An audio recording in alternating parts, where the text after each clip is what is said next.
로마서 4장 4절에서 8절 말씀까지 우리 함께 말씀의 의미를 생각하면서 한 목소리로 읽습니다. 로마서 4장 4절에서 8절입니다. 함께 읽습니다. 일하는 자에게는 그 삭시 은혜로 여겨지지 아니하고 보수로 여겨지거니와 이를 아니할지라도 경건하지 아니한 자를 의롭다 하시는 일을 믿는 자에게는 그의 믿음을 의로 여기시나니 일한 것이 없이 하나님께로 의로 여기심을 받는 사람의 복에 대하여 다윗이 말한 바 불법이 사함을 받고 죄가 가리어짐을 받는 사람들은 복이 있고 주께서 그 죄를 인정하지 아니할 사람은 복이 있도다 함과 같으니라. 아멘. 할렐루야. 오늘 우리가 이제 볼 웨스트민스터 신앙 고백은 칭의입니다. 칭의, 의롭다 칭함을 받는 것. 근데 오늘 로마서 4장 4절에서 8절이 이 칭의를 잘 설명해 주는 말씀인데, 우리가 의롭다함을 얻기 위해서 일한 것이 있다 없다? 일한 것이 있다 없다. 로마서 4장 4절에서 8절을 보면 일한 것이 없다 이렇게 말씀합니다. 그런데 일한 것이 없음에도 불구하고 의롭다 칭함을 받은 사람들은 뭐가 있다? 복이 있다. 그것을 누가 말했다고 그랬어요? 다윗이 말했어요. 불법의 사함을 가리움을 받는 자는 뭐가 있는데? 복이 있는데, 자기 공로로 자기 수고로 불법의 그 가리우심을 받은 것이 아니라 아무 공로 없는데, 일한 것이 없는데 하나님께서 무엇으로? 사랑과 은혜로 그 불법을 가리움을 받은 사람은 뭐가 있다? 복이 있다 이렇게 말씀했어요. 그러면 다윗은 일찍이 이 불법의 가리움을 받는 자가 복이 있다는 것을 누구를 생각하면서 이렇게 예언을 했을까요? 예수 그리스도를 통해서 죄 사함을 받을 우리를 향해서, 또 구약의 성도들이 오실 그리스도를 바라보면서 믿는 그 믿음을 가지고 말한 줄로 믿습니다. 자, 오늘 이 앞전까지는 우리가 무슨 말씀 배웠습니까? 10장에서 유효적 부르심, 하나님의 부르심에는 실패가 있다 없다? 없다. 이 말을 효과적 부르심, 유효적 부르심 이렇게 말해요. 하나님께서 우리를 부르신 부름에 실패가 없다는 말은 부르신 자를 하나도 잃어버리거나 놓치거나 그런다 그러지 않는다? 그러지 않아요. 예수님은 성령을 통해서 우리를 부르실 때 반드시 창세전에 선택한 자를 부르십니다. 아멘. 성령과 말씀으로 부르세요. 그런데 그 부르실 때, 성령과 말씀으로 부르실 때 그 부르심을 받은 사람들을 우리 그리스도는 단 하나도 놓치지 않는다. 그래서 내게 주신 자를 하나도 잃어버리지 않는다. 그래서 이 부르심을 어떤 부르심? 유효적 부르심, 실패하지 않는 부르심이다 이렇게 말합니다. 오늘 11장은 무엇에 관하여? 자, 칭의에 관하여 제 11장 칭의에 관하여. 칭의라는 말은 무슨 말이죠? 의롭다고 칭한다 이 말이에요. 여기서 이제 뒤에서 여러분이 이제 잘 기억하셔야 될 것은 의롭다고 어떤다? 칭한다. 이 말이 중요해요. 칭한다, 여긴다, 여겨지다 이런 말이 칭한다. 자, 칭의에 관하여 의롭다고 칭한다. 자, 우리 오늘 11장 1항 하나씩 여러분 읽어보시면 다 우리 국산말, 한국말이기 때문에, 한글이기 때문에 잘 이해되실 수 있어요. 자, 1항을 읽습니다. 시작. 하나님은 유효적으로 부르신 자들을 또한 값없이 의롭다고 칭하신다. 그것은 그들에게 의를 주입하심으로써가 아니라 그들의 죄를 사하시고 그들의 인격들은 의롭게 여기시어 받아들이심으로써이며 그들 안에 만들어졌거나 그들에 의해 행해진 어떤 것 때문이 아니라 오직 그리스도의 용고만으로이다. 신앙 자체, 즉 믿는 행위나 다른 어떤 복음적 순종을 그들의 의로 그들에게 전가시킴으로써가 아니라 그리스도의 순종과 만족을 그들에게 전가시키고 그들은 그와 그의 의를 믿음으로 받아들이고 의지하는 것으로서이니 믿음도 그들에게서 난 것이 아니고 하나님의 선물이다. 아멘. 지금 우리는 이 앞에 유효적 부르심도 이제 들었고 오늘 칭의도 들었지만은 구원에 관한 구원의 서정이 이제 구원의 순서를 따지면 구원의 서정이라고 하는 것이 순서라고 하는 것이 있는데 서정 그 서정의 제일 먼저 시작이 뭐였습니까? 부르심이었죠. 부르심, 유효적 부르심. 이 부르심에서부터 어디까지 가죠? 영화의 단계까지 가는데 이 모든 이 구원의 서정이 모두 무엇이라고 고백해야 되죠? 하나님의 무엇이다? 은혜다, 은혜. 네. 그래서 구원의 서정, 부르심에서부터 영화에 이르기는 모든 과정이 우리의 힘이나 우리의 노력이나 우리의 공로로 되는 것이 아니라 철저한 하나님의 무엇으로 된 것이다? 하나님의 은혜로 된 것이다. 그렇기 때문에 우리는 하나님께 감사할 수 있고 하나님께 그 구원을 주신 하나님께 영광을 돌리게 된다. 그래서 여러분이 구원을 생각할 때는 항상 큰 틀에서 뭘 생각해야 돼요? 하나님의 은혜다. 아멘이십니까? 그 부분을 여러분 생각하시면 좋겠어요. 자, 여러분에게 이제 학습 문제 이제 써 넣게 해드렸는데요. 자, 한번 봅니다. 자, 반가로 1번입니다. 하나님의 칭의는 어떤 후에 온다? 자, 하나님의 칭의, 의롭다 하는 이 칭의는 언제 온다? 소명 후에 온다. 언제 온다? 소명 후에 온다. 이 말씀 뭐예요? 다른 얘기가 아니고 그 아래까지 이제 가보겠습니다. 하나님이 부르시고 의롭다 칭하는 것이지 의롭다 칭하고 부르지 않는다. 이해 가시죠? 예. 여러분, 하나님이 어떤 자를 의롭다 하신다고요? 부르신 자를 의롭다 하지 의롭다고 칭해놓고 부르시지 않는다 이 말이에요. 이해 가시죠? 그 말씀이 로마서 8장 30절에 기록되어 있어요. 여러분의 성경을 이제 두적거리시면서 찾으셔야 돼요. 신약 성경 로마서 8장 30절. 제가 이렇게 좀 써넣기를 하는 것은 가만히 생각해 보니까 좀 젊은 사람들은 막 받아 쓰실 수가 있어요. 근데 연세 드신 분들은 들으면서 잊어먹어 본다니까 그 단어로만 이렇게 쓰실 수 있도록 제가 좀 해봤습니다. 도움이 되셨으면 좋겠습니다. 로마서 8장 30절입니다. 시작. 또 미리 정하신 자들을 또한 부르시고 부르신 그들을 또한 의롭다 하시고 의롭다 하신 그들을 또한 영화롭게 하셨느니라. 아멘. 자, 여러분, 하나님께서 부르실 때 어떤 자를 부르시죠? 미리 정하신 자, 미리 정하신 자를 어떻게 하셔요? 부르세요. 아무렇게나 부르지 않고 미리 정하신 자. 우리 이것을 웨스턴 신앙 고백을 보면서 뭐라 그랬어요? 예정된 자. 예정된데 특별히 이 예정이 어떤데? 하나님의 백성으로 선택된 자. 그 사람이 미리 정하신 자예요. 그 미리 정하신 자를 하나님의 때에 하나님께서 성령과 무엇으로? 말씀으로. 중요한 건 누구의 때에? 하나님의 때에. 무엇으로? 성령과 말씀으로 우리를 부르신단 말이에요. 그래서 부르시는 것은 하나님의 때에 성령과 말씀으로 우리를 부르세요. 부르시고 우리를 어떻게 해요? 칭의 어떠하신다? 의롭다 하신단 말이에요.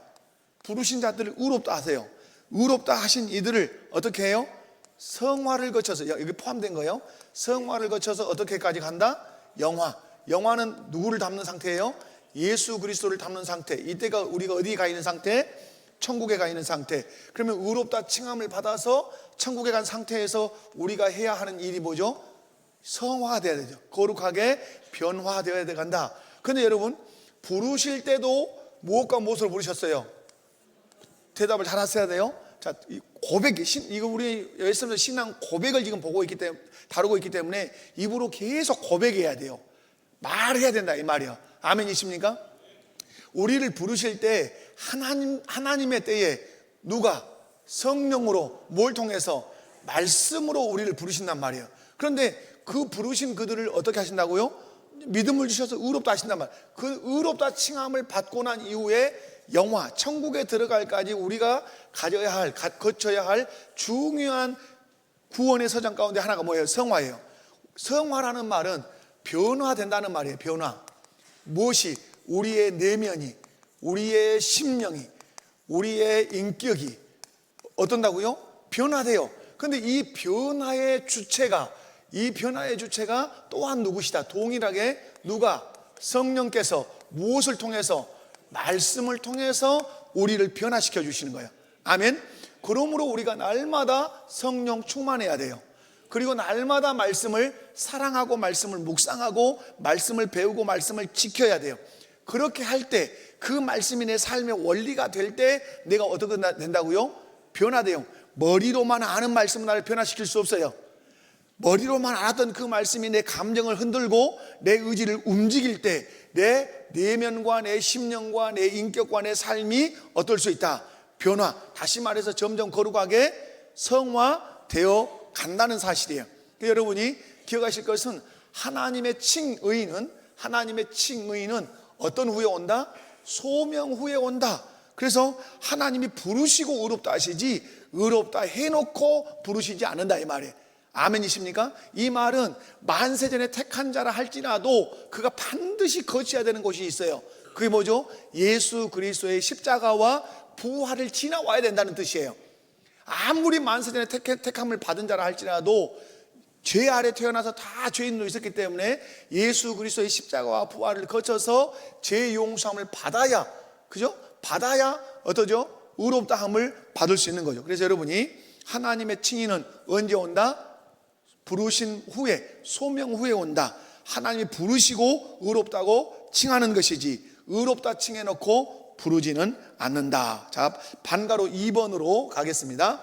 2번을 다 같이 한번. 자, 하나님의 칭의는, 자, 하나님의 칭이라는 말은 우리를 의롭다 하신 분이 누구시다? 하나님이시다, 이런 뜻이죠. 하나님의 칭의는 죄인이었던 자를 자, 그리스도의 공로로, 그걸 쓰시면 되겠죠. 하나님의 칭의는 죄인이었던 자를 누구의 공로로? 그리스도의 공로로 의롭다 칭하는 것인데, 칭의는 의를 주입하는 것이 아니며, 중요한 겁니다. 의를 어떻게 하는 것이 아니며 의를 주입하는 것이 아니며, 이렇게 되어 있죠. 의를 주입하는 것이 아니며, 아주 중요한 고백이에요. 자, 죄라고 쓰셔야 되죠. 용서하시고, 그 다음에 의라고 쓰셔야 되죠. 의로 여겨주시는 것이다. 그러니까 여러분, 아까 말씀드렸죠. 칭한다 같은 말이 뭐예요? 여겨준다, 그죠? 이런 말이에요. 칭한다, 여겨준다. 자, 죄를 용서하시고 의로 여겨주시는 것이다. 이것을 제2 스위스 신앙고백 15장은 어떤 의라고 그런다? 전가된 의, 옮겨진 의라 그런다. 전가된 의란 말은 누구에게 있었던 의인데, 예수님께 있었던 의인데 그 의가 옮겨왔다는 거예요. 누구에게? 내게로 옮겨왔어요. 아멘. 그 의를 우리에게 주신 것이다. 언제? 부르신 후에라고 말씀해. 자, 의를 주입하는 것이 아니라, 이 말은, 자, 뭘 주입하는 것이 아니다? 의를 주입하는 것이 아니다. 이 말은 아주 중요한 건데요. 어떤 거냐면, 하나님의 칭의가 인간의 그 본성과 내면 상태를 즉각적으로, 인간의 무엇과? 본성과 내면 상태를 즉각적으로 변화시킨다, 변화시키지 않는다. 잘 생각해 봐요. 즉각적으로 대답을 못 하시네? 시키지 않는다죠. 왜냐하면 아까 제가 미리서 성화를 다뤄놨어요. 여기서 성화는 계속해서 어떻게 해야 돼요? 우리의 내면, 우리의 심령, 우리의 인격이 계속해서 어떻게 해야 돼요? 변화돼야 돼요. 그런데 의는, 그것은 성화였잖아요. 이 칭의는 의를 주입하는 것이 아니기 때문에 우리의 본성, 우리의 내면, 우리의 심령, 우리의 인격 상태를 즉각적으로 변화시키는 것이 아니에요. 그런 점에서 칭의는 무엇과 다를까요? 성화와 다르다. 뒤에서 이제 이 대목을 또 이제 큰 부분으로 한번 살펴볼게요. 기억할 것은 칭의는 뭐가 다르다? 성화와 다르다 이 말이에요. 여러분 칭의는 법정적 선언이에요. 중요한 말이죠. 법정적. 칭의는 어떤 선언이라고요? 법정적 선언이에요. 요즘 하도 우리는 시국이 어려운 대목이라 맨날 뉴스만 끌면 어디가 나와요? 헌법재판소 나오죠. 거기서 뭘 해야 돼 지금? 선언하는 곳이에요. 선언하면 그렇게 되는 거예요. 그렇다고. 자, 여러분, 칭의는 법정적 선언이라는 말은 너는 의로운 자다라고 선언하면 그 신분이 어떤다는 말이에요? 의로운 자가 된다는 말이에요. 그 신분이 뭐가 된다고요? 그러면 신분이 의로운 자가 됐다 해서 내면까지 다 바뀌었냐라고 할 때 바뀌었다 바뀌지 않았다? 바뀌잖아요. 여러분이 이렇게 금방 눈치챌 수 있어요. 자, 여러분, 부르신 후에 어떻게 한다 그랬어요? 칭의하신다 그랬죠. 부르신 후에 의롭다 칭한다. 그러면 칭의 후에 어떤 것이 성립되죠? 칭의 후에 어떻게 하신다? 성화시키신다 이렇게 가겠죠. 이해가요? 부르신 후에 의롭다 칭한다면 의롭다 칭함받은 후에 그 사람을 어떻게 하신다? 거룩하게 성화시켜 가신다. 그러면 성화는 누구를 대상으로 한 거예요? 의롭다 칭함을 받은 사람이 칭의의 대상이 되는 것이고, 칭의의 대상이 되는 사람은 부르심을 받는 사람이고, 부르심의 대상이 될 사람은 만세전에 예정하신 자, 선택하신 자가 되어야 된다 하는 게 논리적으로 아주 선명하게 나타나는 것을 볼 수가 있어요. 자, 칭의는 법정적 선언이다. 하나님의 법정에서 땅 너는 죄인이 아니고 너는 의인이라고 하나님께서 어떠해 주신 것이다? 선언해 주신 것이다. 아멘이십니까? 여러분, 이건 여러분이 아무 맥이 없이 감흥이 없이 듣지만, 여러분 지금 윤석열 대통령에 대해서 탄핵을 할 거냐, 탄핵을 취소할 거냐 이런 거 있단 말이야. 그럼 여기서 가장 침이 마르고 온몸이 막 바싹바싹 타들어가는 사람은 누구겠어요? 민주당에 있는 분들도 바짝바짝 타고 국민의힘도 바짝바짝 타갈 것 같지만은 정작 당사자는 누구예요? 대통령이겠죠. 여러분 잘 기억하셔야 될 것이, 우리는 죄인이라고 언도를 받았어요. 그런데 하나님이 재판장으로서 심판하려고 딱 섰으면 누가 지금 사시나무 떨듯이 떨어야 돼요? 그럼 내가 사시나무 떨듯이 떨어야 되는 거죠. 어떠하기를 여러분은 원하실 것 같아요? 맥이 없구만. 아무렇게나 괜찮고. 여러분, 우리는 죄 있다고 선언해 주길 바라요? 죄 없다고 선언해 주길 바라요? 죄 없다고 선언해 주길 바라죠. 그래야만이 죄 없는 자가 되는 것이고, 죄 있다 하면 죄인 되어서 지옥 가는 것인데, 근데 하나님이 선언하시죠. 만세전에 택한 사람들을 부르시고 선언하시죠. 뭐라고? 죄 없다. 너희는 의로운 자들이다. 이렇게 칭하시죠. 우리가 지난 시간에 그 혼인잔치의 비유에서 다 밭을 샀다, 소를 샀다, 이래가지고 안 오니까 길거리에 나가서 많은 사람들을 불러들였는데, 거기서 자격이 하나 필요한 게 뭐였어요? 예복을 입는 거였죠. 그런데 이상하게 유일하게 한 사람이 예복을 안 입었었죠. 그게 뭐요? 그게 의의 옷이에요. 의의 옷. 그러니까 우리에게 하나님께서 의의 옷을 입혀주신 거예요. 그래서 제가 자꾸 기도할 때 이렇게 하죠. 예수 그리스도의 그 십자가의 죽으심으로 우리의 죄의 옷을 벗기시고, 부활의 그 공로로 우리에게 어떤 옷을 입히신다? 의의 옷을 입히신다. 벗기시고 입히시는 거예요. 아멘. 그래서 예수님의 그 공로로 인해서 우리에게 이제 칭의해 주신단 말. 그래서 여러분이, 우리의 칭의는 우리의 어떤 내면의 상태나 인격의 어떤 변화나 행위의 변화가 아니라, 우리가 그리스도의 완전한 그 속죄로 인해서 우리가 의롭다고 칭해지는 것이에요. 아멘. 의롭다고 여겨진 것이에요. 의롭다고 여겨진. 그러니까 내게서 어떤 공로가 나오지 않는다. 나오지 않아요. 그런 의미에서 로마서 3장 24절을 한번 찾아서 읽어보도록 해요. 로마서 3장 24절. 칭의는 법정적 선언이라는 사실을 딱 써놓으셔야 돼요. 자, 로마서 3장 24절 시작. 구속으로, 성령으로 말미암아.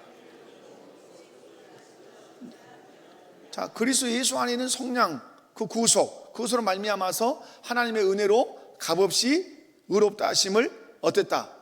얻었다 이 말이에요. 은혜로 값없이 다 그러죠. 은혜, 값없음, 얻음 다 내 공로예요? 아니에요? 내 공로 아니죠. 예, 여러분, 칭의는 하나님의 법정에서 선언하신 것이다. 누구의 공로를 의지해서?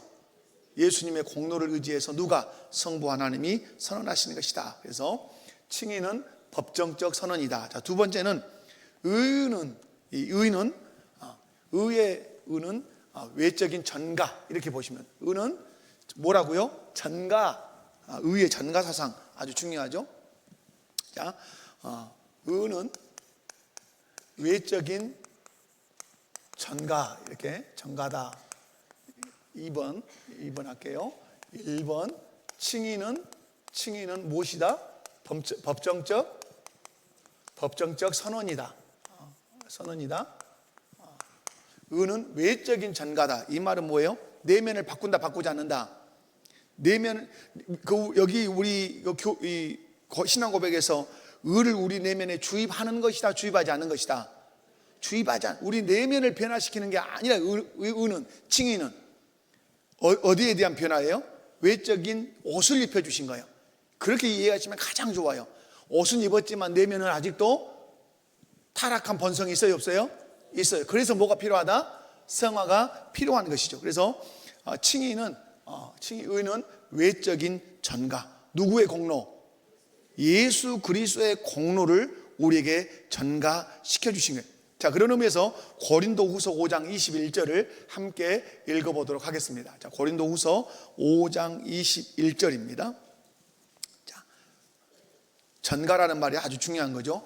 내 것이 아닌데 주님의 것인데 주님의 것을 내게로 옮겨서 입혀주신 것이에요.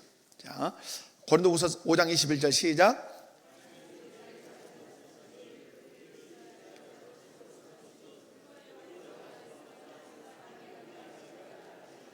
자, 예수님은 죄를 알았어요, 몰랐어요? 전혀 죄를 모르신 분이에요. 그런데 우리를 대신하여 예수님을 누구로 삼으신 거예요? 죄로 삼으신 것은 우리로 하여금 그 안에서 하나님의 의가 되게 하려 하심이라. 그러므로 무슨 말씀이에요? 우리의 의는 철저하게 누구께로부터 온다? 예수 그리스도께로부터 오는 것이고 예수 공로에 의존하는 것이라는 사실을 기억하셔야 됩니다. 여기서 중요한 것은 의는 외적인 전가라는 말은 내면의 변화가 아니라, 이렇게 설명하면 좋겠네요. 이것은 내면의 변화다, 아니다? 내면의 변화가 아니라 신분의 변화, 이렇게 하면 더 여러분 좋겠네요. 신분의 변화다. 그죠? 신분이 바뀌었다 해서 그 속사람까지 바뀐 건 아니잖아요. 그죠? 내면의 변화가 아니라 뭐다? 신분, 의인이 됐다. 죄인에서 의인이 됐다. 이렇게 보시면 좋겠어요. 자, 세 번째는 아까 얘기된 것처럼 칭의는 뭐가 구별된다? 칭의는 글씨를 성화와 구분된다. 칭의는 뭐가 구분돼요? 성화와 구분돼요. 자, 칭의는 순간에 대여 계속해서 조금씩 의로워져요. 아이고, 좋아요. 칭의는 어떻게 된다고요? 선언하는 순간에, 그죠? 법원에서 당신은 죄가 없습니다라고 하면 그 순간에 죄가 없는 게 되는 거죠. 죄가 당신은 죄인입니다라고 선언하면 그 순간부터 죄인이 되는 것이죠. 그런데 하나님의 법정에서 선언했죠. 너는 누구다? 의인이다. 이렇게 선언했죠. 그런데 성화는 어째요? 성화는 순간에 되는 거예요? 지속적으로 되는 거예요? 언제까지? 죽을 때까지. 하나님 부르실 때까지 계속해서 성화돼야 되죠. 성령 충만함으로 말씀의 순종함을 통해서 우리의 내면이, 우리의 인격이, 우리의 삶이 변화되어야 되는 것이죠. 그런데 재밌는 것은 이 성화는 그런데 신비로운 것이에요. 여러분, 예수님이 십자가에 못 박혀 죽으실 때 한편 강도가 있었어요. 그 사람은 성화가 될 순간이 있었어요, 없었어요? 없었어요. 그런데 천국에 갔어요. 그러니까 어느 단계로 그 순간에 들어간 거예요? 영화의 단계로 들어간 거죠. 그래서 그 사람이 영화의 단계로 들어가는 그런 부분, 성화는 다 신비로운 것이다. 그래서 여러분, 칭의는 칭의는 무엇이고? 순간이고, 순간, 선언하는 선언 순간이에요. 성화는 뭐더다? 지속적이다. 지금 여러분 그러면 어디를 지나신 거예요, 여러분? 여러분은 칭의를 지나셨죠? 계속 칭의 받아야 안 받아요? 오늘 또 칭의 받고 내일 또 칭의 받고 땅땅땅, 내일 또 땅땅땅, 계속 하나님 계속 옳다고 칭의해 주세요. 그럽니까? 그러지 않아요. 칭의는 몇 번이다? 한 번이에요. 마찬가지예요. 이것은 무엇과 연결이 되어 있어요? 우리의 구원은, 생명 얻는 것은 막 몇 번 막 생명 얻어야 돼요? 생명이 떨어져 본 것 같다. 야, 어디 가서 막 그래야, 그러지 않죠. 칭의는 순간이에요. 아멘. 그러므로 우리의 구원의 생명과 칭의는 관련이 있어요, 없어요? 같은 개념이죠, 어떤 의미에서. 그래서 칭의는 순간이고 성화는 지속적이다. 그래서 칭의는 어떤 자에게 칭의한다? 부르신 자를 칭의한다. 그러면 칭의한 자는 어떤다? 의롭다. 칭한 자는 그 다음에 성화, 거룩하게 변화시켜 가신다. 누가? 성령께서 무엇으로? 말씀으로 그렇게 하신다. 자, 성화와 구분된다. 이렇게 보시면 좋겠어요. 그래서 칭의는 신학자들은 이 칭의를 말할 때 칭의는 위치와 신분을 바꾸는 것이다. 이렇게 말해요. 뭐가 무엇을? 위치와 신분. 그래서 여러분 그 골로새서 말씀을 할 때는 소속과 신분, 소속의 위치를 바꾸는 것. 소속. 어디에서 어디로? 흑암의 권세에서 그의 사랑의 아들의 나라로 옮겨 놓는 것. 그의 칭이에요. 소속을 바꿔 놓는 것. 그다음에 신분. 과거에는 마귀의 종으로 살았는데 하나님의 백성으로 살게 하는 것.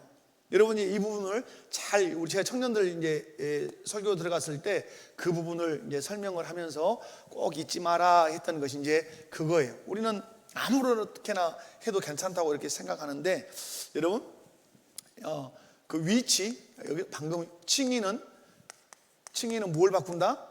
칭의는 위치. 그것을 우리는 뭐라고 해요? 소속을 바꿔요. 그 다음에 뭘 바꿔요? 신분을 바꿔요. 이 신분은 뭐예요? 여러분이 분명하게 이렇게 말해야 돼요. 하나님의 백성이라고 말해야 돼요. 백성. 왜냐하면 나라 개념에서 다 들어있기 때문에 그래요. 그러니까 작은 데서부터 솟구쳐 올라가는 것이 아니라 나라 개념에서 내려간다고 보시면 돼요. 이해 가시죠? 이게 뭐냐면 위치, 내가 의롭다 칭함을 받을 때 내 소속이 바뀐단 말이에요. 어디서? 흑암의 권세에서 그의 사랑의 아들의 나라로, 지옥에서 천국으로 바뀐단 말이에요. 그리고 이제 바뀌면 나라가 바뀌면 뭐가 바뀌어요? 이제 신분이 바뀌어요. 제가 이걸 강조한단 말이에요. 큰 개념이 나라 개념이기 때문에 신분이 바뀌었다고 했을 때 제일 먼저 뭐라고 고백해야 돼요? 하나님의 백성이 되었습니다. 이렇게 말해야 돼요. 근데 우리는 정감 있게 뭘 좋아하죠? 하나님의 자녀가 됐습니다. 이 말을 먼저 하려고 그래요. 그렇지 않고 백성 속에가 뭐가 들어있는 거예요? 이제 하나님의 자녀 개념이 들어있는 거예요. 백성 속에가. 그리고 백성 속에가 하나님의 신부 개념이 그리스도의 신부 개념. 그리스도의 신부 개념이라고 해야 돼요. 여기 그리스도의 신부 개념이 들어있는 거예요. 이 속에가 들어있는, 이 자녀 속에 백성이 들어있지 않다 이 말이에요. 이해 가죠? 뭐 복잡하게 말할까 여러분 그럴지 모르지만은 신학적으로는 중요해요. 자녀 속에가 백성 개념이 들어있는 것이 아니라 큰 백성이라고 하는 바운다리 속에가 자녀라는 개념이 들어있고, 큰 하나님의 백성이라는 개념 속에 이 그리스도의 신부라고 하는 개념이 들어있어요. 그래서 위치는 하나님 나라로 옮겨졌고 신부는 하나님의 백성이다. 그래서 칭의는 그렇게 위치와 뭘 바꾸는 거다? 상태, 위치, 여기 소속, 신분이면 위치, 상태, 뭐 이렇게 될 수 있어요. 상태와 신분은 같고 위치와 소속은 같고. 자, 이해 가시죠? 자, 그러면 우리 한번 3번으로 반가로 3번 가겠습니다. 자, 반가로 3번 시작. 칭의는 사람의 어떤 행위, 자, 어떤 행위예요. 자, 어떤 행위. 그 다음에 복음적 순종. 자, 복음적 순종. 자, 그 다음에 이나 신앙 자체에서 나지 않고 그리스도의 공로인 하나님의 율법과 공의의 충족에서 온다. 이렇게 돼 있어요. 자, 다시 한번 읽어드릴게요. 칭의는 사람의 어떤 행위, 거기 행위라고 쓰셔야 되겠죠. 참. 복음적 순종. 신앙 자체에서 나지 않고, 철저하게 뭘 차단하는 거예요? 인간의 행위를 차단하는 거죠. 그리스도의 공로인. 그럼 그리스도의 공로가 뭐냐 할 때 두 가지예요. 하나님의 율법과 무엇? 공의의 충족에서 온다. 그러면 그리스도의 공로 그럴 때는 이 두 가지를 말해야 돼요. 율법을 다 지키시고 하나님의 공의를 만족하셨다. 이것이 그리스도의 공로인데, 그 공로를 우리의 겉되게 하시는 것이 의의 전가, 칭의의 전가, 이렇게 칭의, 이렇게 보시면 좋겠어요. 자, 그래서 설명하면, 우리의 칭의는, 여기서 이제 칭의는 이렇게 써볼게요. 자, 반가로 3번만 아래다 쓰면 인간의 행위나, 자, 정리하면 인간의 행위나 뭐가 아니에요? 행위나 신앙 자체가 뭐가 아니다? 칭의의 근거가 아니다. 칭의의 근거 아니다, 이 말이에요. 글씨 잘 써드려야 되는데, 자, 인간의 행위나 신앙 자체가 칭의의 근거가 아니다. 칭의의 근거가 아니다. 칭의는 우리 어떤 선한 행위나 순종, 그 다음에 신앙의 행위에 기반을 둔 것이 아니다? 아니에요. 인간은 본성상 누구예요? 인간은 본성상 죄인이에요. 그래서 어떤 행위로도 하나님의 공의를 만족시킬 수 있어요, 없어요? 만족시킬 수 없어요. 그러므로 인간의 행위로 의롭다함을 받을 사람 있습니까, 없습니까? 사람들은 뭔가 행위를 자랑하려고 그래요. 언제도 말씀드렸지만 카톨 천주교 댕긴 사람들은 참 그래도 더 신사적입니다, 이렇게 말한 사람들이 있어요. 거기에는 교리가 있기 때문에 그래요. 그들은 구원을 받을 때 무엇이 필요하죠? 인간의 행위가 필요해요. 인간의 행위가. 그러니까 하는 거예요. 그래서 그 행위를 하기 위해서 선을 막 열심히 하는 거죠. 거기보다 뒤진다고 하는 것은 우리가 훨씬 잘못된 것이죠. 여러분, 인간의 행위는 우리의 의로움을 가지고 올 수 있는 그 어떤 근거도 될 수 없어요. 그래서 인간의 행위를 자랑하면 돼야 안 돼요? 안 돼요. 이사야 64장 6절을 한번 그런 의미에서 한번 찾아봅시다. 이사야 64장 6절. 여러분, 이런 말씀들을 잘 새기고 들으시고 그러셔야 돼요. 그래요. 여러분, 신천지가 그래도 제일 무서워하는 교회가 어느 교회인지 아십니까? 교리를 가르치는 교회예요. 그러니까 신천지에서 들어와서 자기 신도를 걸을 때 제일 먼저 번외로 제외시킨 사람 누군지 아십니까? 교리를 아는 사람이에요. 그 사람은 언젠가는 거기서 벗어날 가능성이 높다고 보는 거예요. 왜? 교육이 딱 돼 있기 때문에 교리로 뭐 할 수 있어요? 분별이 가능한 사람이라고 보는 거예요. 그래서 교리 안 배운 사람들을 끌어들이. 여러분은 신천지가 무서워하는 사람들이에요. 이사야 64장 6절 시작.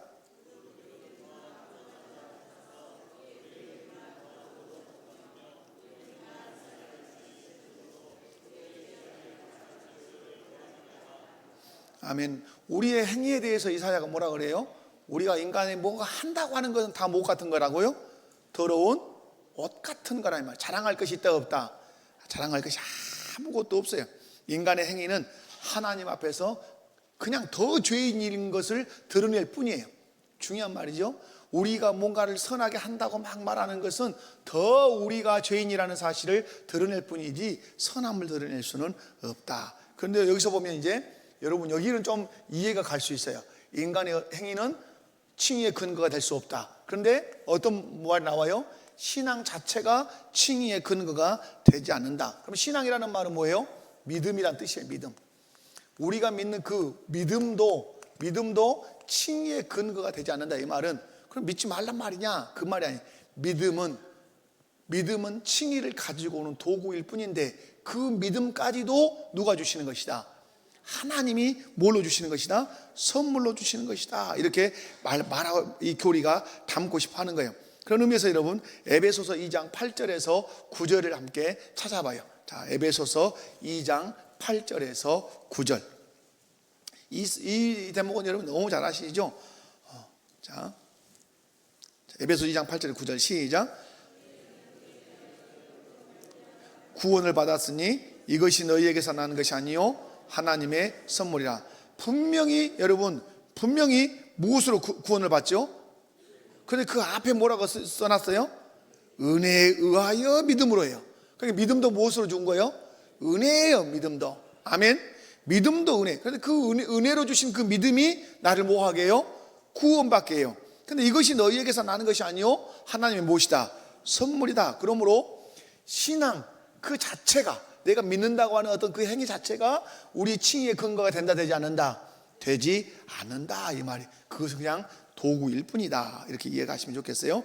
자, 그 다음에 인간의 행위나 신앙 자체가 칭의의 근거가 아니면, 자, 칭의는 뭐냐라고 할 때 두 번째 방법 두 번 써볼게요. 두 번째로 칭의는 무엇에만 근거해요?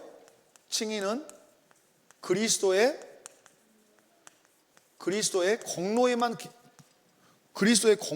뭘 두죠? 공로에만 기반을 두죠. 거의 근거라, 이 말이에요. 우리가 의롭다 칭함을 받을 수 있는 것은 오직 그리스도의 공로. 아멘. 그러면 아까 그 그리스도의 공로가 이룬 것이 여러분 아까 뭐였어요? 율법. 하나님 주신 율법을 어떻게 하심? 율법을 다 지키심. 참 지금 요즘 신학계의 뜨거운 말이 이 말이에요.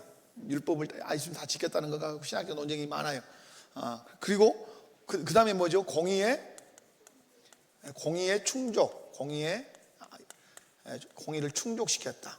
여러분, 인간은 율법을 다 지킬 수 있어요, 없어요? 없죠. 없으니까 율법이 우리를 향해서 뭐라 말하죠? 율법을 다 못 지키니까 율법이 우리를 향해 뭐라 그래요? 죄인이라 그러죠. 그러니까 여러분, 율법이라는 말을 부정적으로 생각하는 것은 신앙적으로 좋지 않습니다. 율법주의라고 하는 건 나쁜 거지만 율법은 은혜입니다. 여러분, 갈라디아서가 말하는 게 뭡니까? 율법이 은혜라는 걸 말하는 거예요. 율법이 어떤 은혜예요? 예수 그리스도를 만나게 하는 은혜란 말이에요. 은혜의 도구. 율법이 나를 끌고 가죠. 어릴 때 어디로? 몽학 선생이 되어서 죄인인 줄 깨닫게 해서 결국 자기 의로서는 구원을 받을 수 없다는 사실을 알게 해서 누구 앞으로 나를 이끌어다 줘요? 예수님 앞으로 이끌어다 줘요. 죄인이라는 사실을 알게 해서. 율법이 없으면 내가 죄인인 줄 알아요, 몰라요? 몰라요. 율법을 주시는 것은 하나님의 백성으로서 지키라고 주시는 의미도 있지만 또 하나는 뭐죠? 지킴으로써 알아라. 네가 누구라는 사실을, 죄인이라는 사실을. 죄인이라면 너를 구원할 누가 필요하지 않겠냐? 메시아가 필요하지 않겠냐고. 그 율법을 지켜서 하나님의 백성으로 살기도 하지만 그 율법을 다 지킬 수 없으므로 죄인이라는 사실을 깨닫고, 죄인이라는 사실을 깨닫기 때문에 누구 앞으로 가게 만드는 거죠? 그리스도 앞으로 가게 하는 거예요. 그러므로 율법이 무엇이다? 은혜인 거예요. 아멘. 옆에 분들 한번 보시면서 인사합시다. 율법도 은혜입니다. 아멘이십니까? 자, 그래서 여러분 기억하실 것은, 율법을 왜 예수님이 다 지킬 수 있냐? 우리는 왜 못 지켰죠? 왜 우리 율법을 다 못 지켜요? 죄인이기 때문에 못 지키는 거죠.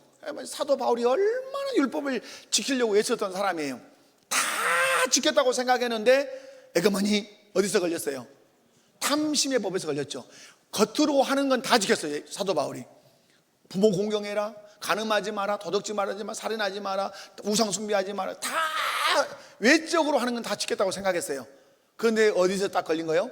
내 이웃의 것을 탐하지 마라는 탐심의 법에 걸렸노라. 그러면 탐심의 법에 걸렸다는 말은 그 위의 법이 다 걸린 거예요. 따지고 보면 겉으로 하지 않은 것뿐만 아니라 살인하지 마라 하는 말씀, 예수님께서 뭐예요? 미워하는 것도 살인이다. 뭘로 다 더듬고 가시죠? 마지막 탐심의 법으로 밑에서부터 역으로 다 역추적해 가시는 거예요. 다 걸리는 거예요. 다 걸리는 거예요.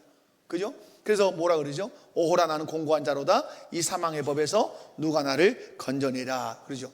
인간은 죄인이기 때문에 못 지켜요. 그러면 왜 예수님은 지킬 수 있죠?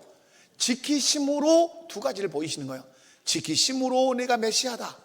왜? 인간은 못 지키는데. 그러니까 여러분, 이런 거죠. 제가 언제 이런 얘기를 들었어요? 제사장들이 막 그 구약 성경에 보면 제사장들이 너만 하나님 앞에 부름 받았냐, 나도 부름 받았다, 그런 사람도 있었어요, 없었어요? 있었죠. 아론에. 그래서 하나님이 뭐라 그랬어요? 지팡이를 한번 다 갖다 내놔봐라 하고 지팡이를 막 여러 개 내놨죠. 누구 지팡이만 싹 났어요? 아론 지팡이만 싹 났죠. 제가 이것을 신약으로 끌고 와서 해석한 적이 있어요. 이 세상에 수없는 사람들이 메시아라 그래요. 구원자라 그래요. 근데 하나님이 딱 한 말씀하죠. 아론의 여기 이 지팡이에서 쌍난 지팡이가 아론 것이다, 이렇게 말한다. 수없는 메시아가 온다지만 부활한 자만 그리스도다라는 말과 똑같아요. 아멘이십니까? 누구만 부활했어요? 예수만. 아론의 지팡이만 싸게 놨듯이 예수님만 부활했어요. 그분만 그리스도인 거예요. 아멘이십니까?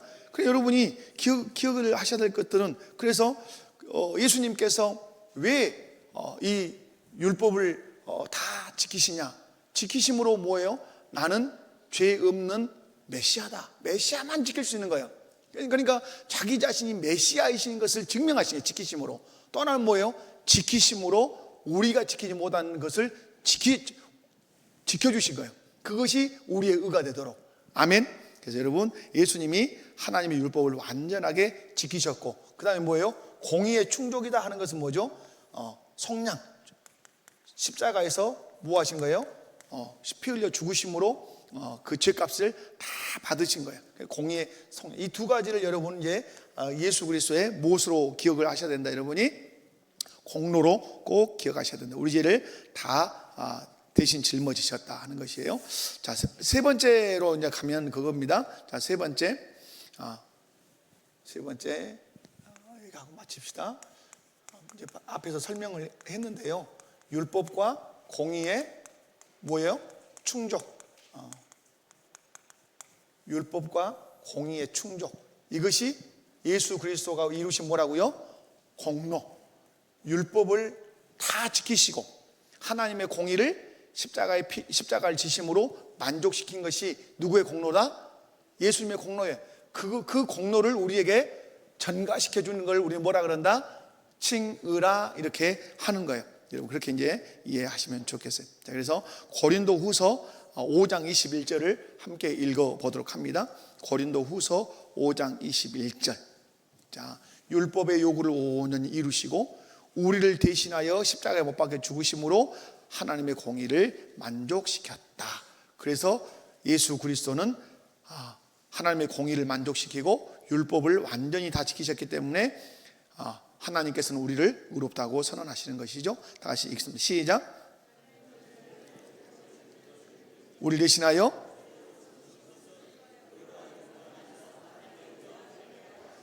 누가 하나님의 의가 되게 하시려고? 우리가. 누구 안에서?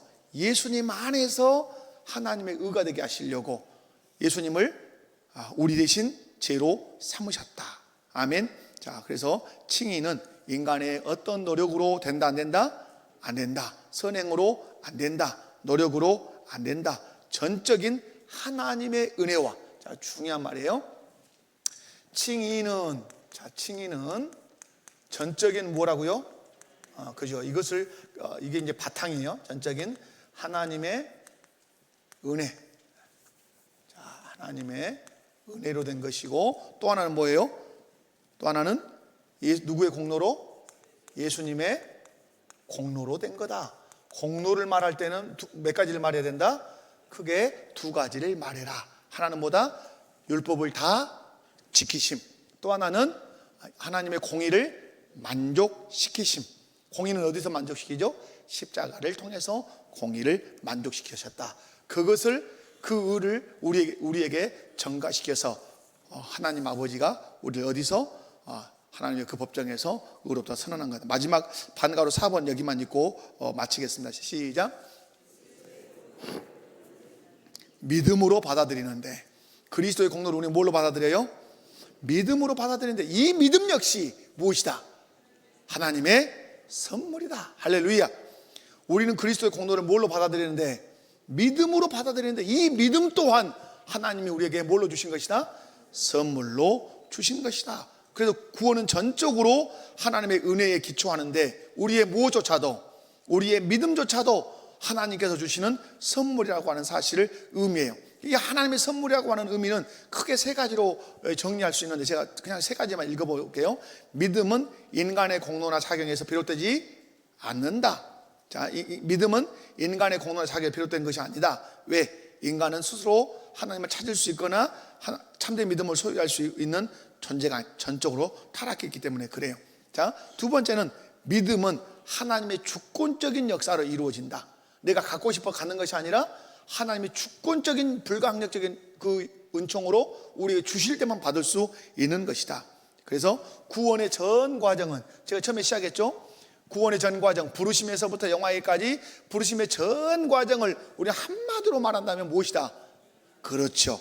전 과정은 하나님의 은혜다라는 거예요. 그러니까 여러분이 이제 유효적 부르심, 이제 칭의 단계 왔는데 계속해서 우리가 고백해야 되는 것은 하나님의 무엇입니다? 은혜입니다. 하나님의 은혜입니다. 그래서 우리 기독교는 은혜의 종교예요. 아멘. 아무것도 할 수 없는, 그냥 벼락을 맞아도 수천 번 맞아도 부족함이 없어요. 우리는. 그런데 하나님께서 우리를 죄에 버려두지 아니하시고 당신의 아들 예수 그리스도를 땅에 보내셔서 율법을 완전히 지키게 하시고 십자가의 피로 공의를 만족시켜서 그 의의 옷을 우리에게 덧입혀 주심으로 하나님 아버지가 선언하시죠. 너 또하다 의롭다. 그 의는 우리의 내면을 변화시키는 것이 아니라 우리의 신분을 바꿔놓고 소속을 바꿔놓는 의의 외적인 그런 상황이다. 여러분이 보시고, 이제 이렇게 칭의 받은 사람이 거쳐야 할 과정이 있는데 그게 뭐다? 그게 이제 성화다 하는 거죠. 그래서 이것이 이제 이 11장 칭의가 5항, 6항, 7항, 5항으로 되어 있는 것 같아요. 5항으로 되어 있는데 오늘 1항 했어요. 2항, 3항, 4항, 5항 이렇게 남아 있는데 또 다음 시간에 또 기쁨으로 뵙겠습니다. 자, 옆에 분들 한번